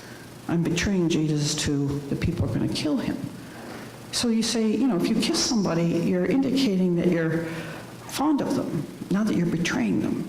When you have sex with someone, you're saying to this person, I'm willing to be a parent with you. And if you don't want to say that, you're lying. Because and women, again, at least in my day, which was long enough ago, women have sexual intercourse with men. He gets sort of get out of bed and he's ready to go. Where are you going? Well, we're done. I'm going. Well, golly, so soon. Yeah. Why? Well, because, again, it's over. What do you mean it's over? You had sex with me. I thought that meant you cared about me. I thought that meant that we had something going on between us. No, it didn't mean that. And the woman feels I've been lied, I've been betrayed, I've been deceived, because sex means something than just, I want to have a momentary act of pleasure with you. The act itself means something. And this is, again, I think if I had one slide to explain, there's two slides I have, but this is one of two slides to sort of give my talk. One would be this one. The contraceptive sex is the one on the left. Two people, very sensuous, dancing in a sensuous way. If they have sex that night, nobody would be surprised. But they're faceless. They don't really know each other. They haven't made any commitment. So saying, I want to have sex with you is what contraception says. I want to have just sex with you, just sex with you. Whereas the person who's not contracepting, those acts always say, I'm willing to be a parent with you. Again, when you say to a person, I'm willing to be a parent with you, it says, I'm willing for a lifetime relationship with you. So a non-contraceptive act of sexual intercourse always has this incredible future-oriented meaning to it. And of course, babies are bonding. Once you have a baby with someone, you have a lifetime bond with that person. You'll never not have that bond. That's a beautiful thing. People who love each other want to have bonds. They want to have lots of bonds. I have friends who have lots of kids, but the wife told me, one of my friends told me, she said, every time we have a new baby, I know he's going to be around at least for 18 more years. Now, she actually knows he's going to be around forever, but it's that sense like it's another pledge to each other. It's another pledge that we have a lifetime commitment. Just being open to that is an expression of that pledge. Whether or not that baby shows up, the fact that you've been willing to engage in an act that has that pledge makes that pledge. Right? This is my second most important slide. And we have to understand that God creates each and every human soul. Right? The sperm does not have an immortal soul, and the egg does not have an immortal soul. So when sperm meets egg, where does that soul come from? Can't come from the sperm, can't come from the egg. Now you had a sperm that didn't have an immortal soul. It's going to die soon. The egg is going to die soon. And then when they somehow get together, now you have something that's going to live forever, for eternity, right? How did it become something that's going to live for eternity? God creates that new soul. A soul that didn't exist before. It's not like there's some storage house of pre-existing souls, right? That's sort of it's just waiting for the new sperm and egg that come together, fertilized ovum to come along, and now you have this one soul plops in it. That God actually made each soul in this room, each soul of the 6 billion people in the world, individually.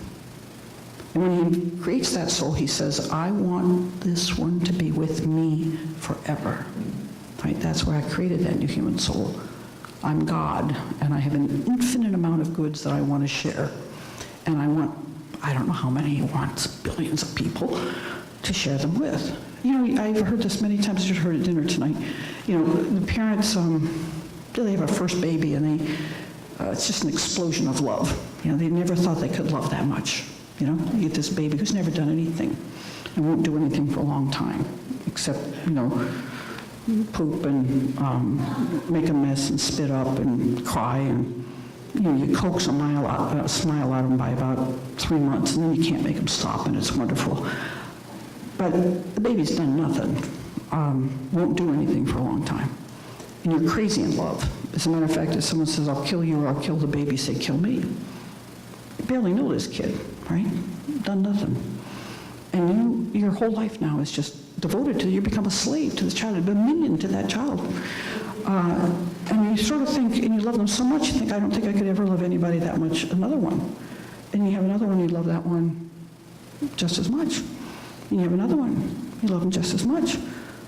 Well, I look at the whole world, and you say, 6 billion, God, I know you love me, I understand that. But that one, that one, him, God is saying, yep, actually, yep, just as much as I love you, which is infinitely, right, infinitely. So God loves each, he made each soul, and you need to think about this. You need to sit in front of the Blessed Sacrament and just say to God, really? You made my soul and you want me for an eternity? Let's talk about that, all right? How much do you love me? Help me love you as much as you love me. Help me love you as much as you love me, right?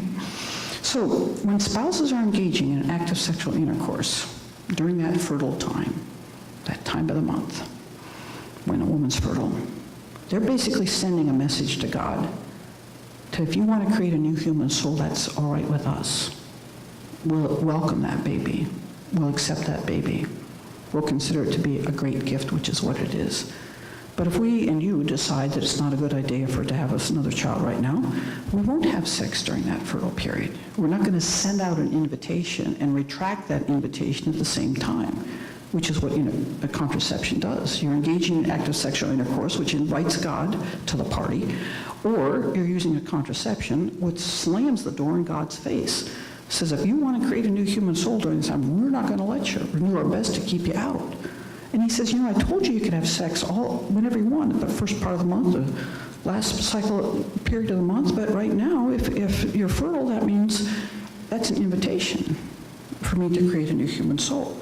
So again, any contraception puts a barrier between the sperm and the egg. Whether it's a physical barrier or not, there's a barrier. And it's basically saying we want to have sex on our terms. We know that you told us you gave us about 20-some days a month where we could have sex without getting pregnant. But we might want to have sex during that 7 days that we can get pregnant. So we're going to alter our whole bodily system in order to do that and change it and do it on our terms. Now, of course, God didn't say that you have to have as many children as your bodies can have. This little old woman who lived in a shoe, she had so many children she didn't know what to do. God knows it takes a lot of work to have children. Great work, great fun. But there may become times when I say you have to push the pause button. And methods of natural family planning are every bit as effective as any form of contraception, right? But they do require self-discipline. I don't know about the rest of you, but that's not my strong point. I like to eat what I eat when I want to eat, buy what I buy when I want to buy it. I have a hard time saying no to myself. Luckily, I have natural limitations that keep me from just being incredibly self-indulgent. But when people say NFP is hard, I say, yeah, so is dieting, so is budgeting, so is exercising on a regular basis. And what makes us think that sex should be easy? Be married for 10 days, all right? I would say that might change your mind about that. Got 2 people involved with different sets of desires, different agendas, all sorts of things. Then you put babies in the picture and it becomes all that more complicated. Well, that's not bad, that's good. God gave us all of this in order to help us be responsible and to take responsibility for our actions. I'm not going to go into all of this. All right, benefits of NFP. No bad physical side effects, none. A woman's not taking pills that make her irritable, depressed, etc., increase her chances of cancer.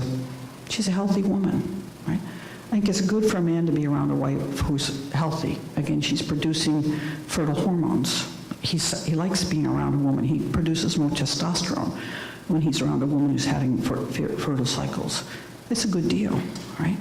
It requires mutual sacrifice. With the pill or the condom, one or the other makes the sacrifice. With natural family planning, both make the sacrifice. I said the woman's sexual desires are the highest when she has her fertile cycle, in the fertile period of her cycle. A man's desire for her is the highest when she's in her fertile cycle. That's hard for both of them, right? It's hard to learn. It's a good thing to learn, right? What are you going to do when your spouse gets sick or your spouse goes away on travel and your sexual desire is high? You know, if you haven't learned to discipline yourself, that's a lot of possibilities for infidelity there, right? Because I've fed my desires and they need to be fed. I say, no, I heard one man say, you know, I can sleep in a bed beside the woman I love, he said, and not have sexual intercourse when I want it. He said, she can trust me no matter where I go, because she can trust me lying right beside her, that I know how to control my sexual desires. It enhances communication between spouses and strengthens marriages. Communication is really the most important part of a marriage, being able to talk about difficult things. I'm not good at that myself, honestly. I live with roommates. I find it very hard even to have a discussion about dirty dishes, like who's at fault or who didn't buy the last garbage bags or something. You know, I haven't figured out how to do that well. And marriage is all about doing that.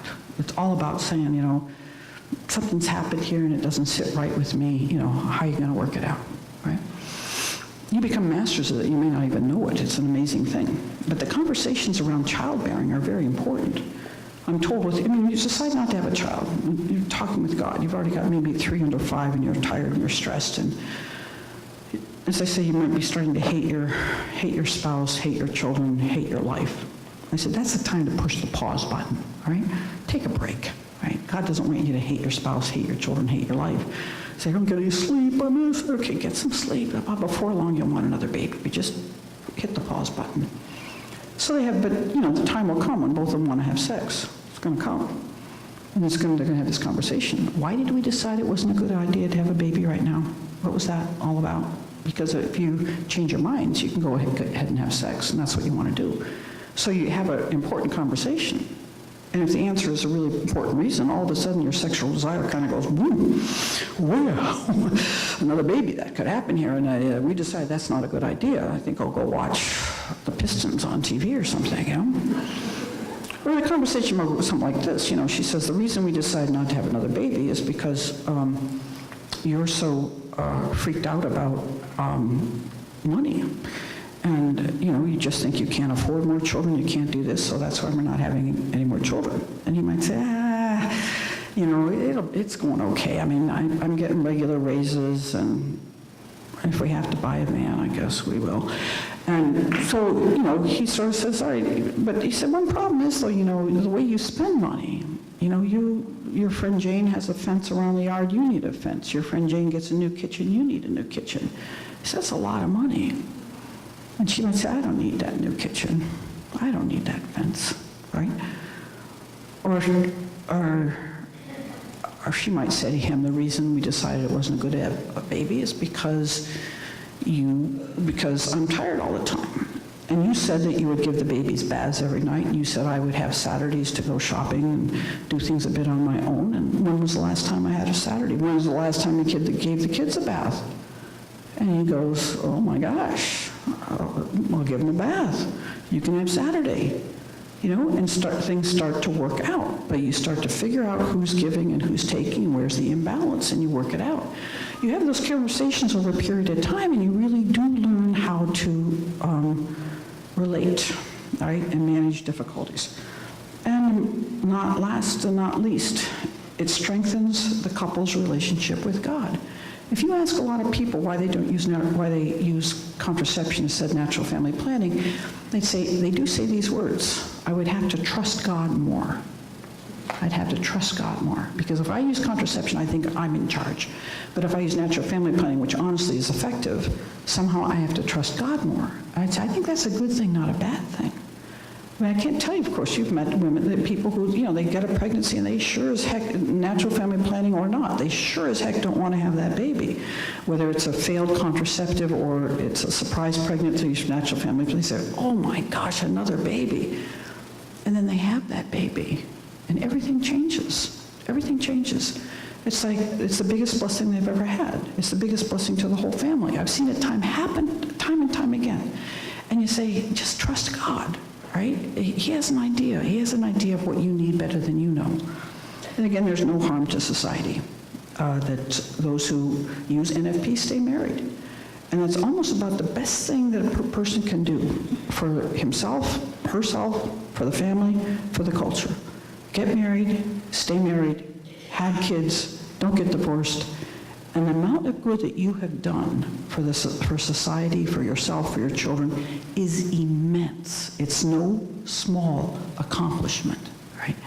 So I thank you for coming and for listening to me. As usual, I've gone on and on and on. I do belong to a support group for that.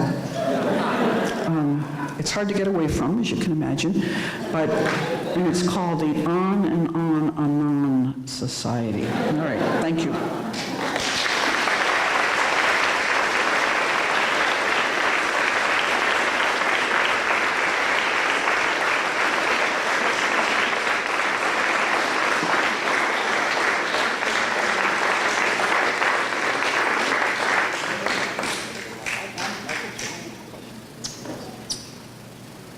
Well, if you have any questions, Professor Smith will take a few, probably not too many because it's already fairly late, but... And actually, I'm going to have to walk towards you since I'm Paul VI had a mission that he, in essence, wanted to go into the issues of contraception and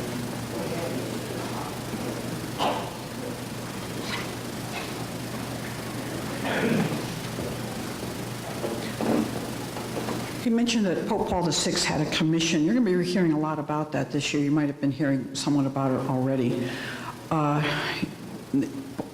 Pope John the 23rd had actually set up a special commission to advise him about how the church could teach its teaching on contraception in the modern world, about 1960-61. And first of all, there was the pill, which was new on the market, and people were thinking, is the pill the same thing as the condom and the diaphragm? Both of those are physical barriers in the sexual act. They break the spontaneity of the act. But the pill, maybe it's just something that extends natural infertility. So maybe that would be a good thing.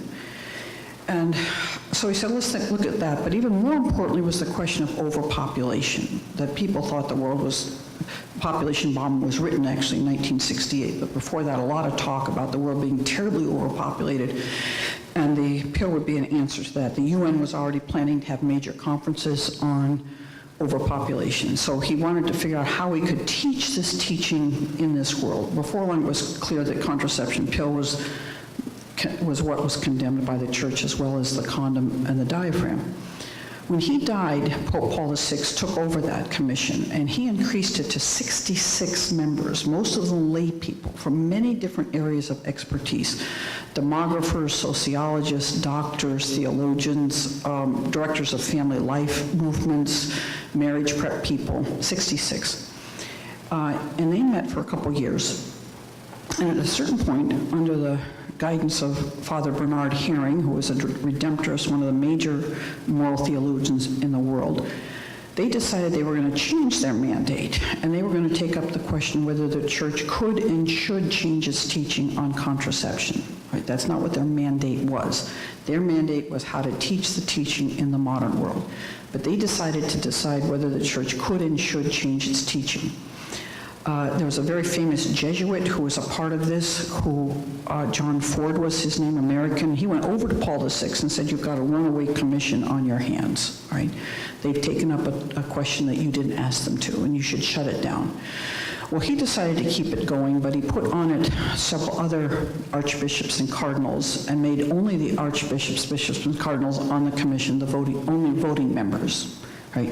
That was something like 15 of them. And 9 voted that the church could and should change its teaching. 3 said it couldn't, and 3 abstained. So the majority of the reduced group of voters on the commission voted that the church could and should change its teaching. The vast majority of the lay people on the commission, when they were polled later, it was very clear they would have voted to have the church change its teaching. They finished their work in 1966, after the council finished its work. And their job was strictly advisory to Pope Paul VI. He did not tell, first he didn't give them that mandate, and then secondly, that's not how church teaching is ever decided, by a vote of whoever. They were strictly advisory to the Holy Father. But in 1967, someone got impatient that Paul VI hadn't done anything with their results, and they leaked the documents of the commission to 3 Catholic newspapers, one in France, one in London, and the National Catholic Reporter in the United States. And their documents were published, and it said, again, they voted the church could and should change its teaching.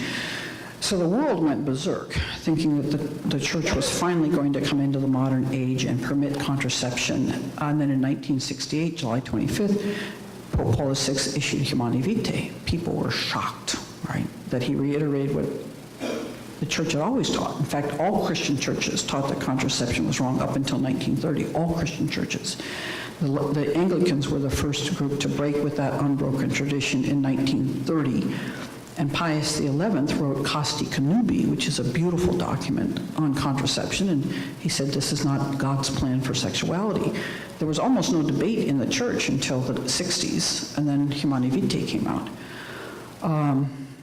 The church has never been the same since. There's never been a document or a teaching of the church that has ever met that kind of dissent as Humanae Vitae did. Father Charles Curran, who was a young moral theology professor at Catholic University of America, stood on the steps of CUA and announced that Catholics did not need to live in accord with this teaching, that it was based on an inadequate understanding of natural law, and they should just do what their consciences told them. One person on that commission was Karol Wojtyła, bishop in Krakow, soon to be 10 years later, John Paul II. And he was very much a supporter of the church's teaching, and he put together his own commission and sent a response to what the special commission had written. Very beautiful, strong, sound, good reasoning document on supporting the church's teaching on contraception. And I'm quite convinced when, sometimes I think Humanae Vitae is almost his document. He had a lot of influence on the writing of it. But he spent a huge part of his pontificate defending it. Almost anywhere he went, John Paul II spoke on natural family planning and on contraception. He wrote a lot about it in different speeches, but he wrote Theology of the Body, which was written to defend the church's teaching on contraception. So I think when the Holy Spirit was looking in 1978 for someone to be the Holy Father, Pope Paul VI said almost nothing about contraception after Humanae Vitae was published. John Paul II didn't stop talking about it and writing about it. So I think when the Holy Spirit was looking for someone to be the Holy Father, he found this 58-year-old. Most popes are well into their 70s when they're elected to be pope, 58. He said, I want that one. And there was no one on the face of the earth that was more able to defend the church's teaching on contraception than John Paul II was. So yes, there was a special commission. That's the story.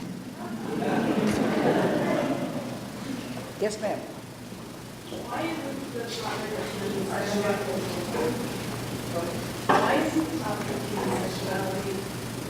discussed more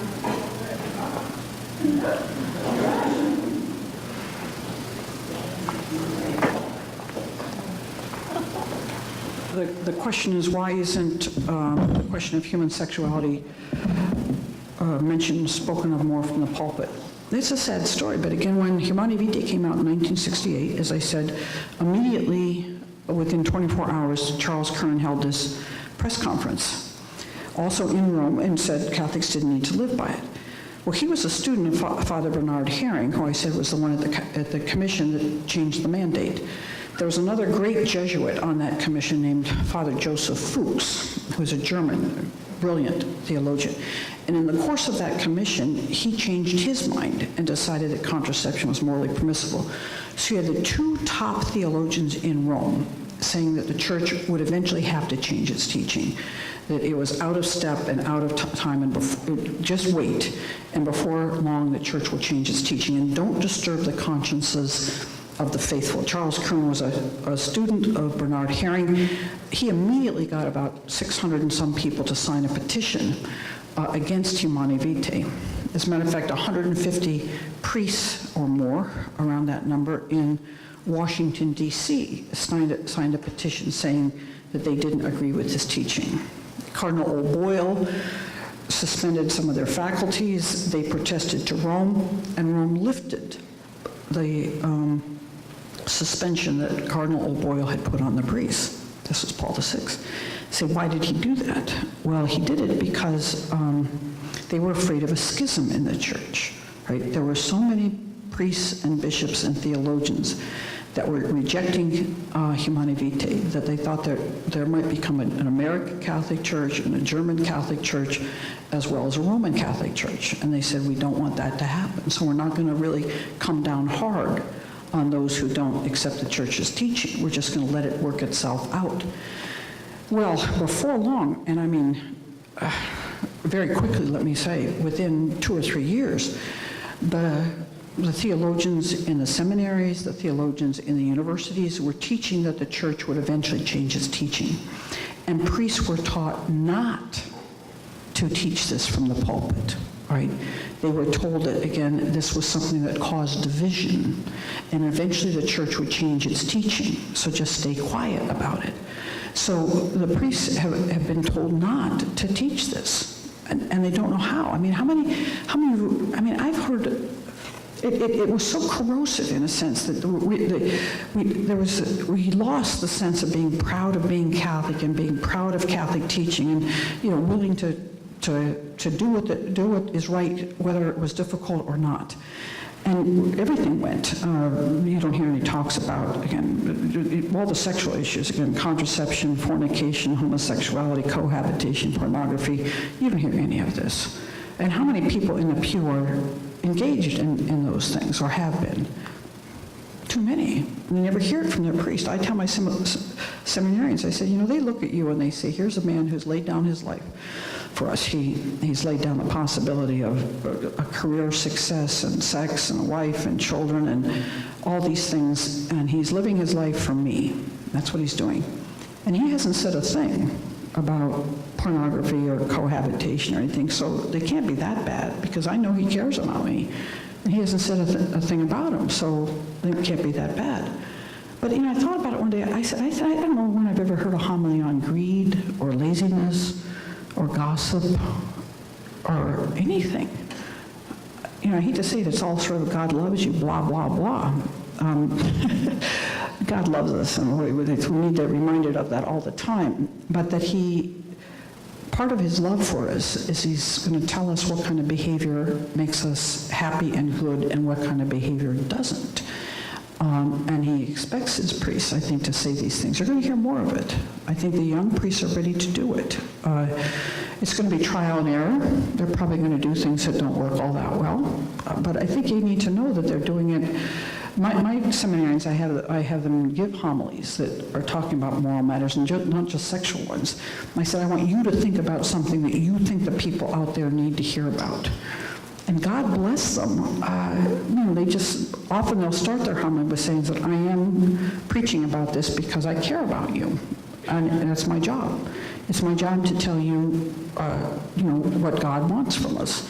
And I can just sort of feel the congregation going, oh, that's so wonderful. He does care about me. I'm ready to listen, right? Because I know. And they've been quite effective on this. I've seen a couple of people priests actually get standing ovations when they talk about one of my, I said this young man, he's a priest, 32 years old. And I told him last week that nobody preaches on this. So that Sunday, he decided to preach about it. He prayed a lot about it. He said, I prayed a lot about how to do it. It was about Amos being chosen to be a prophet, and the gospel was about Jesus sending out his apostles 2 by 2. And so he just said, you know, again, I've been called, like Amos, to talk about these things. And I said, you've actually been called, like Amos, to talk about things. And most of you are married, and what do you need to be a witness to? You've been sent 2 by 2 into this world. Most of you are married. That's your 2 by 2-ness. He He said, what are you supposed to preach about to the world? He said something like contraception. He never really talked about why it was wrong. He just talked about that it was their obligation to witness to the world about this truth.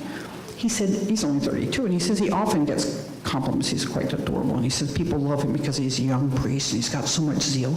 But he said he's never received so many comments, especially from men, how grateful they were that he was talking about this. He was blown away by it. He said, nobody was mad at me.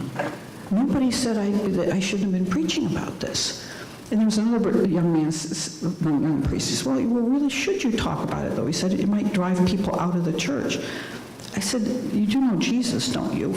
I said, when he told people that divorce wasn't possible, what did his apostles say? Well, then who would get married? Right, who would get married? He said, this is the Eucharist, my body and blood. And people said, they walked away from him. They walked away. He said to the young man, you need to fulfill the commandments and you need to come follow me. And what did the young man do? He walked away. What did he do anyway, a lot of people walked away from Jesus when he said the hard truths. I know that Jesus was loving them and praying that they come back, and maybe a lot of them did. But the point is, their job is not to keep them in the church. Their job is to lead them to God, right? And to lead them by teaching the truth. I think we'll hear more of it. I've been hearing a lot more of it, and been very, very impressed with the quality of what's been done. Yes, sir. Hold on.